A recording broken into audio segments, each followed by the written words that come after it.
অনেকদিন পর নিজেকে নিয়ে কিছু কথা লিখলাম। ধ্বংসের দিকে তাকিয়ে মুচকি হাসি দেওয়া অদ্ভুত মানুষ আমি। হয়তো আমি পাগল, হয়তো অনুভূতির ভিতরে কোনো এক গভীর অতল দুঃখ বাসা বেঁধেছে। তবুও নিজেকে জোর করে হাসাতে শিখে গেছি। যেদিন ভেতরটা একবারে ভেঙে গিয়েছিল, সেদিনও বাইরে থেকে এক চিলতে হাসি মুখে নিয়ে সবার সামনে দাঁড়িয়েছিলাম। কষ্টগুলোকে আমি বন্ধু বানিয়েছি, একাকিত্বকে আপন করে নিয়েছি। মানুষ ভাবে আমি হয়তো সুখী, শক্ত, নির্লিপ্ত, কিন্তু তারা জানে না প্রতি রাত আমার এক একটা লড়াই। নিজেকে নিজেই বুঝিয়ে রাখি তুই ভালো আছিস, অথচ আমি জানি আমি ভালো নেই। ভেঙে যাচ্ছি প্রতিদিন একটু একটু করে, আর এই ধ্বংস হওয়াটাকে যেন ভালোবেসে ফেলেছি।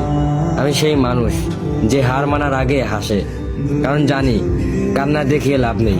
পৃথিবী শুধু শক্তদের মনে রাখে, দুর্বলদের নয়।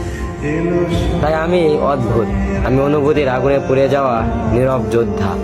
আমার জীবন কোনো সুখের গল্প নয়, এটা নিঃশব্দ বিপ্লব, যেখানে হাসির আড়ালে লুকানো থাকে হাজারো না বলা কথা, ভাঙা স্বপ্ন, হারিয়ে যাওয়া আমি।